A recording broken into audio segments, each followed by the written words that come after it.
Permisi, selamat pagi para pemirsa di mana saja berada. Kami bersama-sama dengan Pak Martin, Kepala Puskesmas Lebarua. Kami langsung saja to the point. Pak Martin, kami mau tanya tentang perkembangan pelayanan dari Puskesmas Lebarua dengan Posyandu. Terus kami minta pengertian, pemahaman antara Posyandu dan Puskesmas yang bertanggung jawab sepenuhnya itu siapa, Bapak?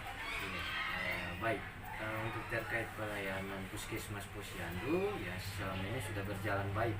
Artinya komunikasi antara kader dengan petugas kesehatan sudah berjalan aktif dan artinya kita tetap memperhatikan Posyandu dalam hal ini kesehatan masyarakat ya, karena Posyandu ini kan dari bayi hingga balita, mereka kita pantau terus kesehatannya supaya memang generasi ke depan semua sehat-sehat, semua kuat, supaya ya di Nabire sudah pemimpin-pemimpin yang hebat lahir ke depan.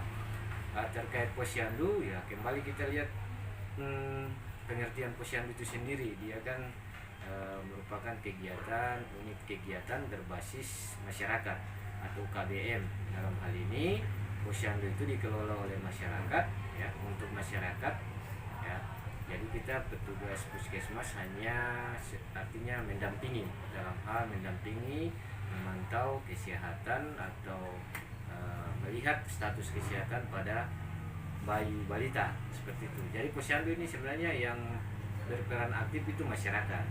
Dalam kalau kita lihat dari koordinasi ya, Posyandu kalau di kelurahan dia dibawa kelurahan, kalau di kampung dia dibawa pemerintah kampung seperti itu. Jadi Posyandu tidak lepas dari perhatian pemerintah kelurahan maupun kampung. Ya Puskesmas ini hanya sebagai mitra seperti itu. Cuma perkembangan ini banyak berpikir Posyandu itu dibawa Puskesmas, padahal itu sebenarnya merupakan pemikiran yang keliru. Puskesmas itu hanya bermitra, kami hanya menyiapkan petugas untuk melihat status kesehatan pada bayi balita, tetapi terkait operasionalnya, pelayanannya, maksudnya itu ada kader ini dan masyarakat ya. Kader yang dekat dengan masyarakat sehingga terkait informasi kesehatan bisa cepat dengan petugas begitu ya. Terkait insentif ya, kami dari petugas kesehatan juga tidak bisa menjanjikan seperti lain-lainnya bahwa ada insentif kader seperti sekian. Artinya ini kita hanya berupaya membantu. Jika memang itu ada, maka kita salurkan seperti memang sesuai dengan aturan yang ada.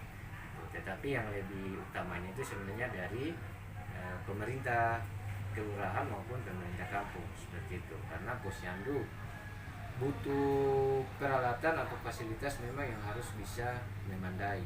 Karena ya kami di sini ada 4 Posyandu, memang ada masih kurang terkait fasilitas ya, dikarenakan kami juga puskesmas ini baru berpisah dari puskesmas induk. Tentu dari segi biaya dan anggaran ya, kami hanya memfasilitasi seperlunya, artinya yang bisa kami lengkapi seperti itu. Makanya yang kami harap ya dari pihak-pihak manapun bisa membantu memperhatikan Posyandu supaya Posyandu juga bisa berkembang gitu. Kan kedepannya seperti apa, kalau untuk dapat perhatian, Pak? Iya, mungkin kembali ke lintas sektoral saja saya pikir ya, artinya dari puskesmas ke kelurahan. Terlebih karena ya kita tahu di kelurahan kan memang beda dengan kampung ya. Di kelurahan itu tidak ada dana seperti di kampung, sehingga kegiatan-kegiatan dari kelurahan mungkin memang hanya terbatas begitu, mereka tidak fokus pada Posyandu. Padahal harapan kami ya setidaknya ada perhatian bagi Posyandu atau juga ada perhatian khusus kelurahan seperti itu. Kayaknya kelurahan mungkin diberikan bantuan mungkin ada sekian persen untuk kesehatan, sehingga kesehatan ini ya 100% murni lari ke Posyandu maupun ke Posbindu seperti itu ya. Itulah bedanya.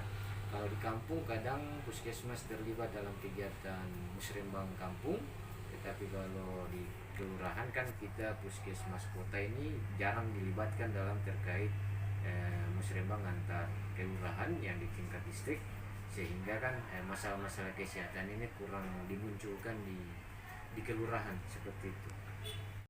Oke, permisi lagi Pak Martin. Pak, ini kan kalau Bapak dorang pergi melayani posyandu itu yang sebenarnya yang dapat pelayanan siapa dari sekalian dari pihak ibu hamil dengan atau mungkin bayi saja. Mungkin kami bisa mengerti terus sejauh ini dia punya perawatan posyandu itu bagaimana?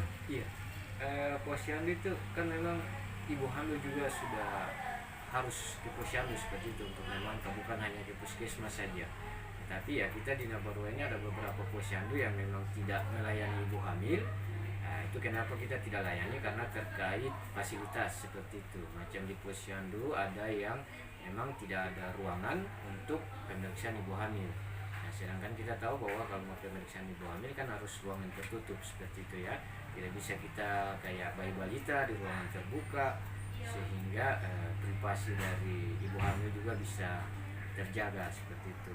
Makanya hanya ada beberapa posyandu yang memang kita layani ibu hamil, tetapi ada yang tidak karena ya itu yang saya bilang terkait fasilitas yang memang tidak mendukung di posyandu seperti itu.